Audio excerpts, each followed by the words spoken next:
Today on Stamp TV, I'm excited to share an elegant card project featuring the brand new set Spoon Me by Becky Ohlers. Spoon Me is an adorable stamp set full of unique images and greetings that can be used for all kinds of card and scrapbook projects. Today, I'm going to make a Valentine's Day card for Tom featuring a few of the images from Becky's new set. Let me show you the tools and products you need to make this card. First, you're going to need some cardstock and pattern paper. And I'm using 3 of the cardstock colors from the Gina Designs Pure Luxury collection. This is the Sandy Beach, Cherry Red, and Black Onyx. Then I'm using 2 pattern papers from the Love Letters pattern paper pack. Then I'm going to need some ink, and I am using the Gina Designs Cherry Red ink. And then I'm going to actually use a new black ink that we're developing right now, and this is my sample pad, so I'm going to use that for this project. Now the reason why I'm using this one over the Memento Tuxedo Black, which you know I love, I think Memento is fantastic for line art images and getting nice crisp detail and working with Copic markers. But we wanted to develop a little bit of a blacker black to match our cardstock and our pattern paper. And I'll show you, I had stamped 2 of these previously.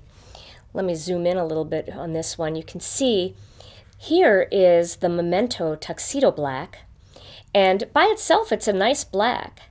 But when you put it next to the black that we're working on, you can definitely see that this is a darker, blacker black, and the Memento Tuxedo Black looks a little bit like a dark gray next to ours. So this is one we're working on, and we hope to have this released within the next month or 2.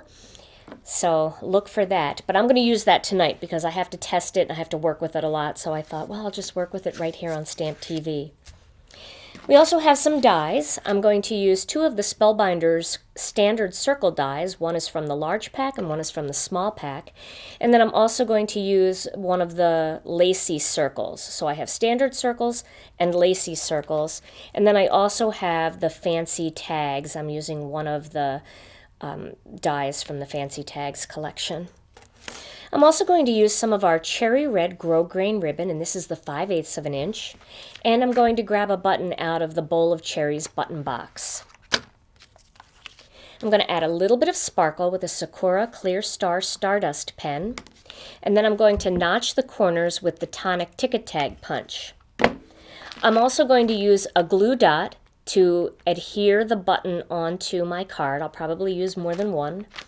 And then I have a few copper brads from a past Stamp TV kit. And I'm going to use the Tim Holtz craft pick, and this is just a little piece of a mouse pad so that I have some cushion underneath when I use the craft pick to make the hole.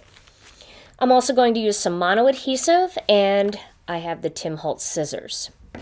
So to begin, I want to stamp that that phone dial image from the new Spoon Me stamp set. So I'm going to do that with our new black ink. Let me ink this up real well. I love this phone dial. It reminds me of the one that I grew up with. I'm sure some of you can relate to that. And I'm sure some of the younger people out there will say, really? You had phones that look like that? But we sure did. It's a classic image. Just love this one. Now, when you're stamping and you're sitting down, you do need to put a little bit of extra pressure on your stamp when it's a solid image like this. Otherwise, if you stand up, you have your body weight to lean into it a little bit, and you'll get a nice solid image there. Okay, so there is my telephone dial. Then I'm going to use the Smooth Operator greeting that goes along with this phone dial. And I'm going to stamp that right in the middle of this piece of cardstock so that this way I know that my fancy tag die can clear on either side and it won't get cut off. Okay, so that is a little bit of stamping. Now next I'm going to give that just a second to set, and I'm going to put my first 2 pieces of paper together. I'm going to use this script pattern paper, and I'm going to put some notches in the corner using the Tonic Ticket Tag punch. And this is a real easy punch to work with. One side gives you a nice little rounded notch, and the other side gives you a flat notch. I'm going to use the rounded side here. And then I'm going to adhere this to this black piece of cardstock.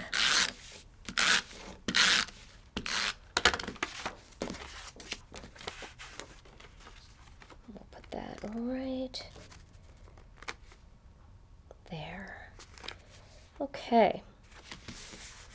Now I want to add some brads into these corners, so I'm going to slip this little piece of mouse pad underneath. Now this is a problem because this is black and this is also black. So what I'm going to do is I'm going to use my sandy beach here, this little area that I know won't interfere, and I'm going to lay that on top so this way I can actually see where I'm punching that hole. And I'm going to do that on all four sides.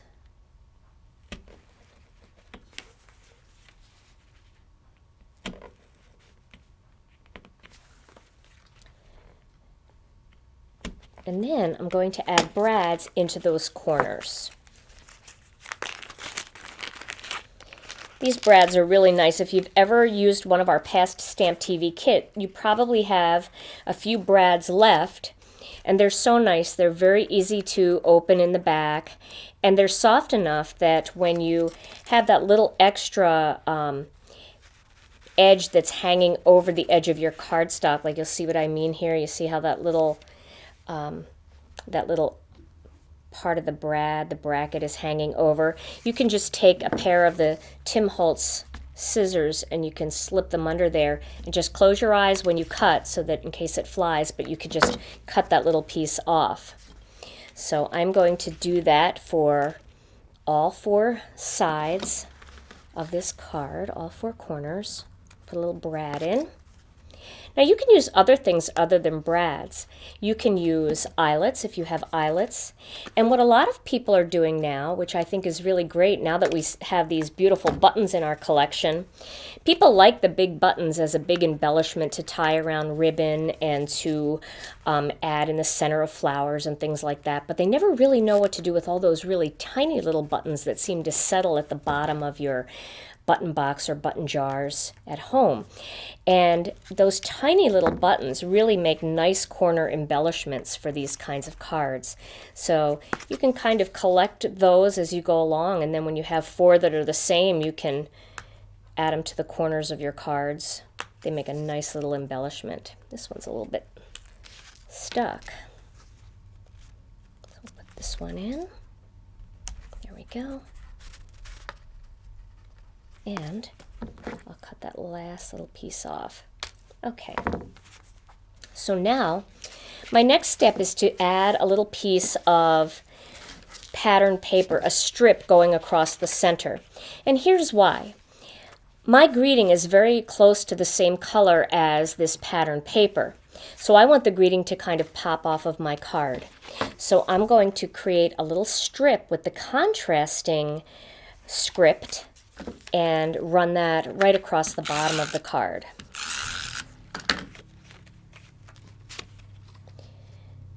And I have a nice little 1/8 of an inch layer of cherry red peeking out from underneath this, and that will play up real nicely along with the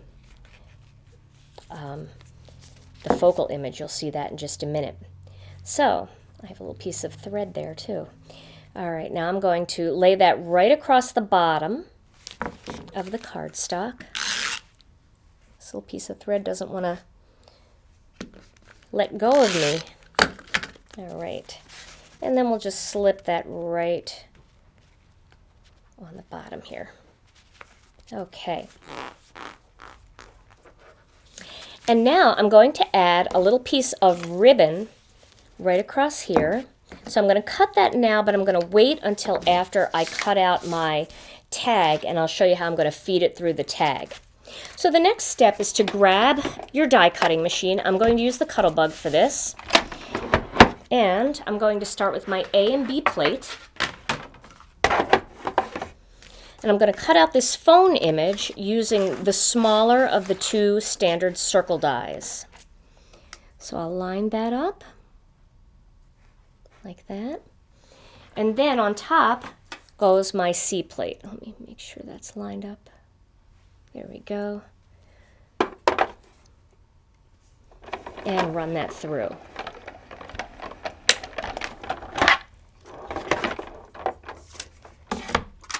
So there is my phone.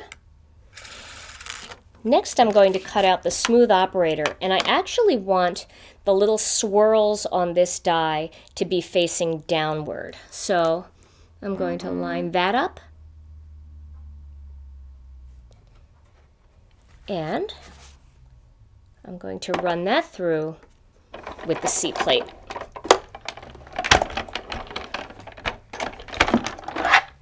Now, something else that I like to do when I'm working with a die that's this intricate, I will turn it over. You can see I pre-stamped on that side, and I'll run it through again. It just helps get all those little tiny areas cut out. So run it through twice, and then it'll be a lot easier to pull it out of the die. So let me remove those pieces. Now, I want to emboss this as well. So I'm going to keep that on, the right side down, and then I'm going to put the rubber mat on top. Then I'm going to use the other B plate this time, and a piece of chipboard. And that will just give it a little bit of extra squeeze by adding that chipboard. Of course, every die cutting machine is calibrated a little bit differently, so yours may not need the chipboard. Try it first, and then if it needs the chipboard, add it. All right, so now I'm going to pull this out, and there is my cute little smooth operator greeting. Now I'm going to add that to the front of my card panel with that piece of ribbon. So I'm going to feed it through the one side of the ribbon, and then I'm going to feed it through the other side of the ribbon, or rather the die cut. Now, I could do it that way and just hide the other little pieces, and that looks really pretty just like that. But what I'm actually going to do here is I'm going to slip it underneath there so that you can see that extra little pretty detail. And that really makes it look like it's hanging on. Looks really pretty. Okay, now I'm going to flip it over. When I have it all lined up, flip it over and add a little bit of tape to the back to secure the ribbon where I want it. Move that down just a hair.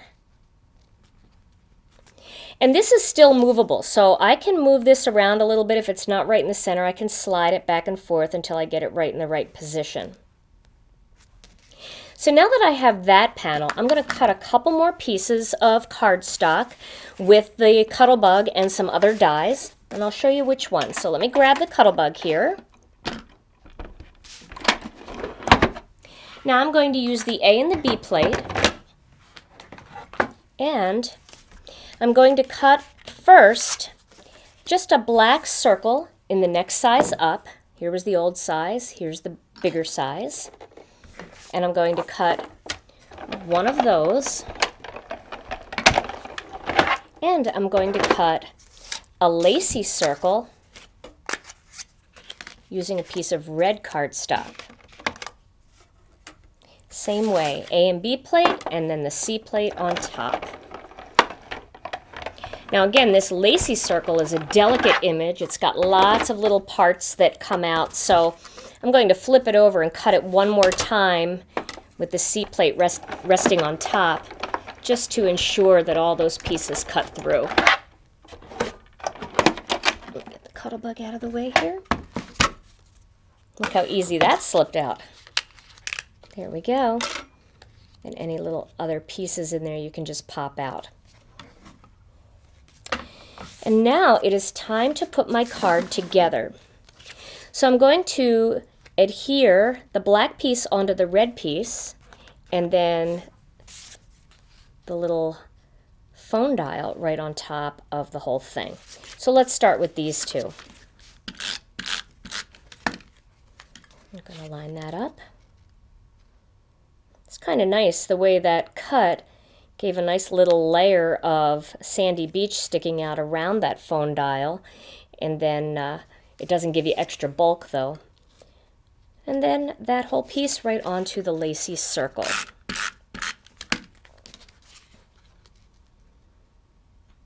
There we go. Now I'm going to grab that first panel again, and I'm going to slip the clock underneath so that the smooth operator is sticking out on top. And I can just put this down with a little bit of adhesive, exactly where I want it, and press. There we go. Now you can add little embellishments to this if you want. You can use liquid pearls or you can use brads. What I'm going to do is take the Sakura Stardust pen and I'm going to color in these little circles to give it a little bit of glitter. But before I do that, I'm going to stick the whole thing onto a card base. And I've created a card base using the cherry red.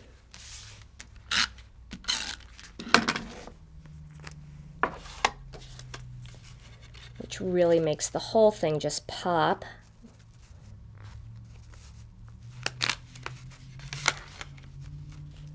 One of these days I'm going to stand up and do this for you because it's going to make it easier. All right, there we go.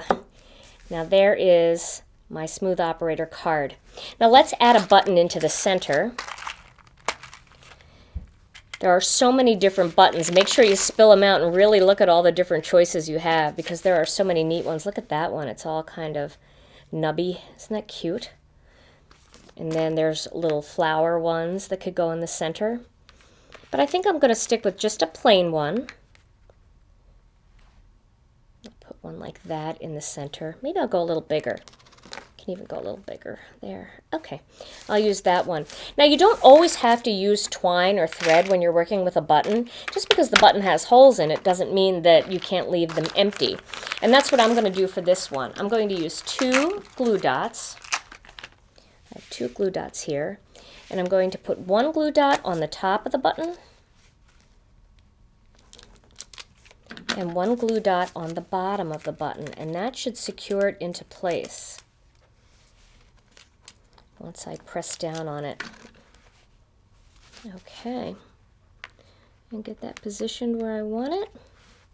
Is that where I want it? Yeah, put it right there. And then press. And then, like I said, using this little bit of glitter, I'm just going to color in